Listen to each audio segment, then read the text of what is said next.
Welcome back to the channel, to the videos.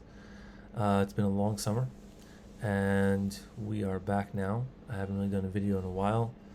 Really busy with a lot of things this summer, thank God. And now it's El. It's time to get back into making videos and doing other things. Before we start, we'll talk for 1 minute about Uman Rosh Hashanah. This year, obviously, it's a different type of year. Again, like 2020, there was a lot of uncertainty. This year there's a war in Ukraine, even though Uman is very quiet. Some people will not be going, some people are still going. You have to travel to surrounding countries and then cross borders. And for, as of now, Tuesday, September 6th, it's open. You can go. You just have to fly to different places and then work your way out how to get to Uman. There is a curfew in Uman from 11 p.m. to 5 a.m. You cannot be outside. There are police checking, different things like that. And for right now, it seems like there's going to be a nice amount of people going. Some people will not be going, and it's up to everybody. I don't think I'm gonna make it there this year.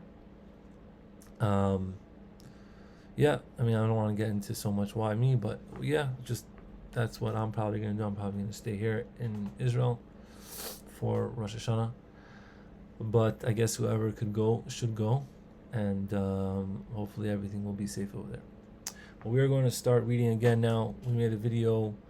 We were learning Rebbe Nachman's life, his journeys, different things like that. And we did one video a few weeks ago about Rebbe Nachman's father-in-law, Rabbi David Tzvi, who is a great tzaddik as well. Now we're back into it, and we just finished the other video that we're continuing from. Was a video about Rebbe Nachman's meeting his second wife and getting married, and things like that. His travels to the city of Brod or Brody, whatever. And now Rebbe Nachman is going on another journey to Lemberg.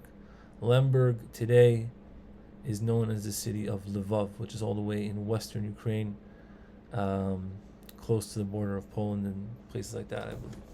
So we will be continuing to learn in Siach Sarfi Kodesh, in the new printing of Siach Sarfi Kodesh, Chelik Aleph, the section starting off Nisiyosoi Lemberg, Rabbi Nachman's journey to Lemberg, which was from after Sukkot in the year Tavkuf Samach Aleph to Parshas Balak Tavkuf Samach Aleph. So he spent a lot of time there. That's a long time. That's like more than half a year. So one time, it starts off like this. So that one time, in one of the times that the Anash, the Breslov Chassidim, were noig to come to Rebbe Nachman, one of the simple people was missing. One of the simple Chassidim was missing. He didn't come to Rebbe Nachman. So Rebbe Nachman said, he's not here. If so, then I have to journey to Lemberg because of this. Yeah. We see that obviously every single person was very important, but we don't really know why, because this guy was missing, that Rebbe Nachman had to travel all the way to Lemberg. So now we're just going to talk about stories of Rebbe Nachman in Lemberg. Okay, so Rebbe Nachman was in Lemberg, and there was a person there, a chassid there, who was a big machnas orchim gadol. He took in a lot of guests. He asked Rebbe Nachman to come eat with him, and Rebbe Nachman said to him, "Even without me, you have a lot of people to feed." And the guy said, "I want to do the mitzvahs of Achmanas Orchim with you also." And Rabbi Nachman says, "What is it? Nana Kened Rabbeinu Zal." He says, "If so, I also want to be Mekayim the mitzvah." What does that mean? What?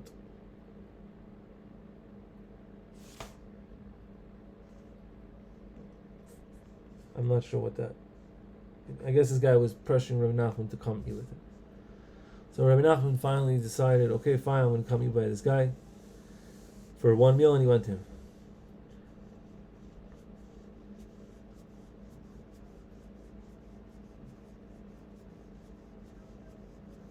What does this story even mean? I'm very confused. Okay, sorry. And afterwards, when Rebbe Nachman was saying the story over that he told this, Rebbe Nachman says his kenesi boy kishrisiv yoshiv k'moy guter yid. He says I was a little jealous of him. I think when I saw him sitting like a guter yid, like a rebbe with his chasidim. He's all the guter yidin kishnoisem mehem noisim lehem chasidim mois. The Rebbe gives. I mean, the Hasidim give the Rebbe money, but this guy was like a Rebbe, and he's giving the people who he just fed money. So Rebbe Nachman was saying that this guy was a great guy. Now it talks over here. Let's see what this means over here.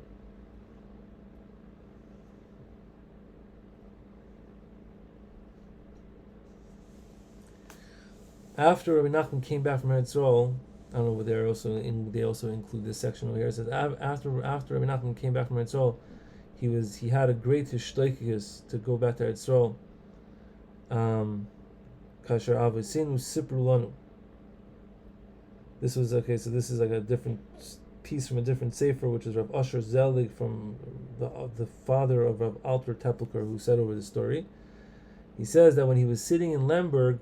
That's what I'm talking about. He was sitting with other people by the third meal on Shabbos, and he was talking. Rebbe Nachman was talking about the greatness of the kedushas of Eretz Yisrael until it became dark at night, and they didn't even bring any candles into the house.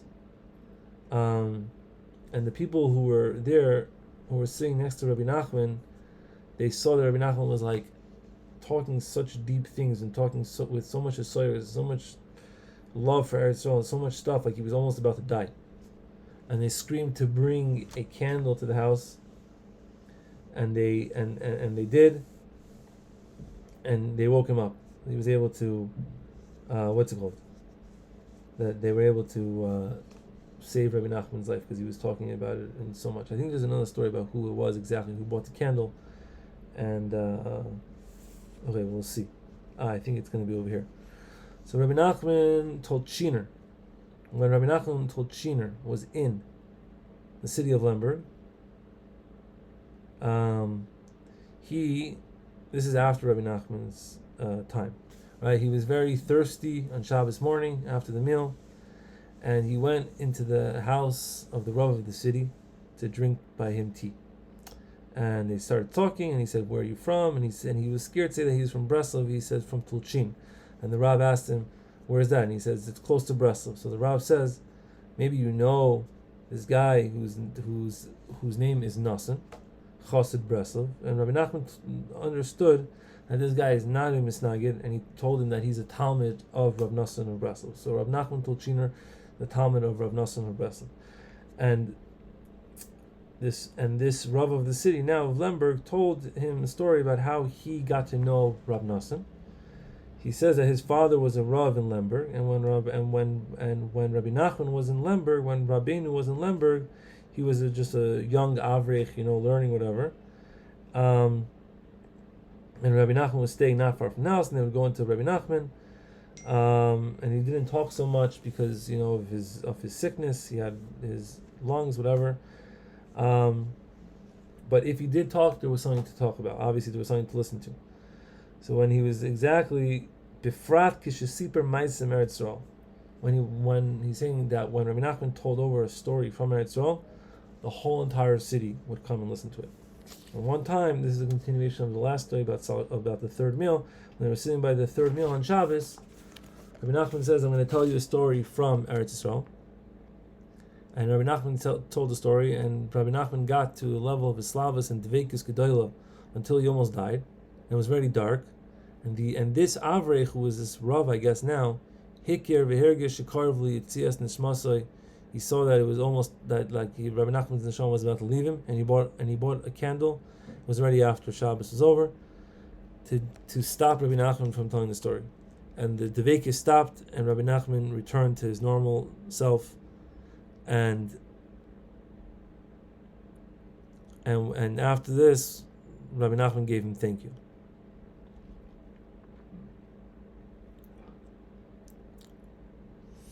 And Rabbi Nachman told him about Rav Nassan. And he said, Yeshli Nassel, I have my Nassan. And he says, when you come to me, to Breslov, I'll make you a Chiddush just like I made Rav Nassan a Chiddush. But the Rav said, but obviously, time went on, I never traveled, and I forgot to go. And the Rav continued, he says that there's arrows in my heart every single day that I feel in the Tzion of Rebbe Nachman, I wasn't there yet. And then the Rav looked in the Sefer Likutei Halachos. I guess Rav Nachman Tolchiner had the Sefer Likutei Halachos. And he said, this is the Moyach of Rabbeinu and the mouth of Rabbi Nassan. And when Rebbe Nachman Tolchiner came back to Rav Nassan, he told him all those, and he told him all this, who this Rav was and all these different things. Rav Nassan also said, he says, I also say this on the Sefer Likutei Halachos, that it's the brain of Rebbe Nachman, but it's my mouth. So that's the whole story. I hope people understood the order of events over there. But that's pretty wild. Rebbe Nachman told over that when he was in Lemberg, there was a time where he had to lay on his side because he had such pains. And one time the pains were so great, there were 3 days in a row, he wasn't able to move onto a different side. And when Rebbe Nachman said this, he says, at that time I screamed out to Hashem like I never screamed out before, like a different way that I had never screamed.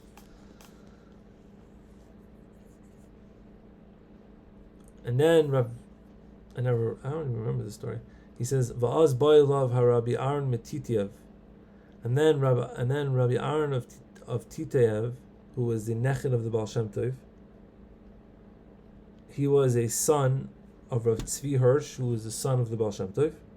He's a big tzaddik. Amar and Rabbi Aaron said, B'pekudas HaMelech, by the order of the king, the leader of the world, the king of the world, Rabbi Nachman should turn over to his second side.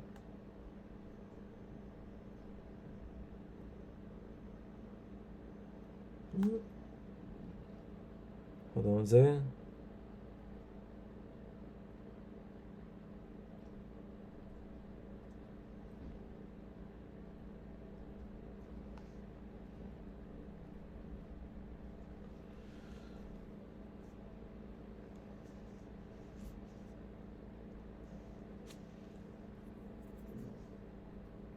And because of this thing, that Rav Aaron of Titiev came, that this Rav, who was the one before, he will become more closer to me. I'm not sure how that connects, but I don't know, all wild things, very, very deep things going on over here.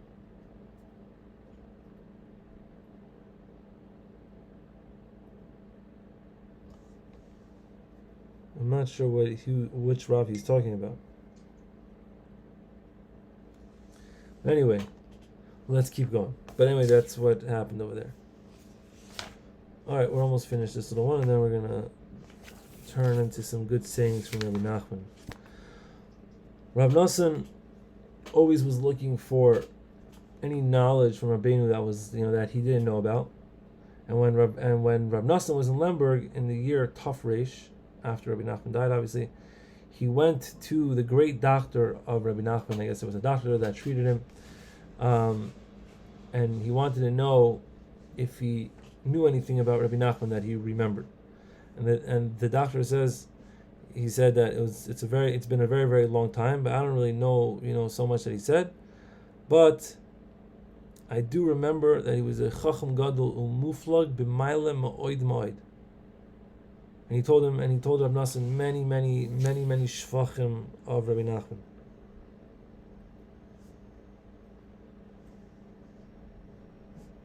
And it says, if you look in the letter of Rav Yitzchak Isaac of Bucharest, the Chacham, this Chacham Rapport, this says that his name was Dr. Rapport, said on Rebbe Nachman he was a great Chacham also as well. Gam Sipar Zois, he also said, Sha'amar l'Rabbeinu Sh'roi Boi Sh'roi Metiva Guf Bari V'Chazak Moed. He said to Rabbeinu that he sees that, naturally he had a very healthy body and like that, but Rebbe Nachman broke it completely. With sigufim and different things like that he did, and all these fasts and like that. Yemei Mornat. What does it say over here from Yemei Mornat? This section over here, it says, Yishtabach Shemo Yisbarach Lahad, praise be God on all the chesed that he did. That Rebbe Nachman returned to life from Lemberg. He came back to us, which is not on the derech of Teva at all, right? Rebbe Nachman went there to heal himself and to different things like that. So Rebbe Nachman is talking about over here that when Rebbe Nachman came back, they thought he was going to die in Lemberg.